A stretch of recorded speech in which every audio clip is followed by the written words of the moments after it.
Ali, first week back in training this week. Can you just talk us through the sort of fitness work you've been doing with the boys? Because I imagine it's slightly different to what you do later in the pre-season programme. Yep, certainly.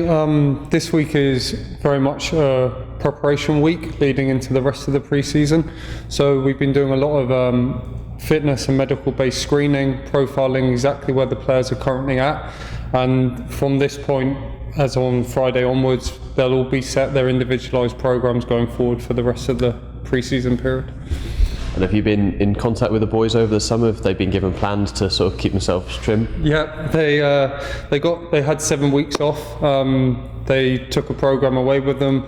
Every staff member of the medical and fitness team gets assigned 5 players, and it's that person's responsibility to keep in touch with the player throughout, make sure they aren't having any problems with the programme, and just basically making sure that when they come back to us, they are in a good place.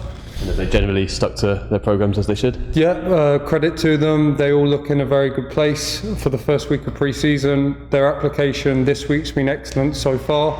So yeah, we're very happy with them at the moment.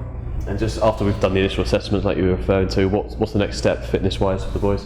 Well, it very much depends on specifically what area each individual needs to work on. This week we've been assessing them aerobically, and from that we will try and basically deduce what part is limiting their aerobic capability, and then going forward they'll have a specific programme to try and work on that with their conditioning that they'll be doing on the pitch. Obviously got a couple of trips coming up to Cork and the Algarve. How much fitness work will be going on in those places? Well, the one in Cork, they play their first 3 friendly games, and the focus with them is to try and build up their match minutes gradually. The first one, each of the boys will be asked to play 30 minutes, the second one will be 45, and then the third one 45. And then in and around that we have training days where we'll be topping up, especially the aerobic side in this first 2-week period, topping them up from that side, and then starting to integrate more into the speed, endurance and change of direction work. We've always been a very fitness orientated club. I mean, our medicals are notorious for what we want players to go through. I suppose that's something that we should pride ourselves on, and it's something that's very important in the modern game, isn't it? The first thing is the club give us tremendous support and backing over the last 7-8 years. The club have been absolutely fantastic with my side of work and the medical side of work. We've got some really good practice here and some really excellent members of staff in the medical and the fitness side.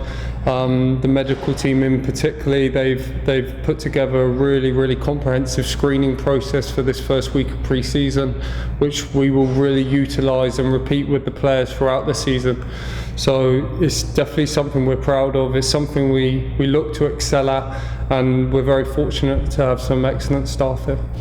And do we have to prepare in a different way to how we would in the Premier League? Because obviously there's more matches in the Championship, it's more gruelling. Does that have to come into consideration? Well, the most important thing is that you are preparing for what you will consistently do week to week. And yes, you're right, the fixture schedule is slightly different with the Championship, but sometimes when you're in the Premier League you might go on maybe a more extended cup run, or we did have European football that we had to contend with as well. The most important thing is how many days the manager likes to train in the build up to a game, and then we get that replicated as soon as possible in this pre-season period to make sure that there aren't any shocks in the season. And how do you get that balance? Because obviously you need to make sure fitness is as high as it can be, but also you don't want to burn out later in the season. Of course, we know what each player's individual match outputs are. Obviously when we sign players it's slightly different because it's an education process then, but we know typically what a player will exert themselves in a week schedule, and then on top of that what we'll do as an average over the 4 weeks. So we try to build them up gradually over the pre-season period to these levels, and just to ensure that during season they're in and within these boundaries. And if somebody is having an extremely high period of loading, that we're sensible with them and maybe we can taper down what they're doing. And similarly, maybe if somebody isn't getting enough match minutes, we know the level they have to be in and around.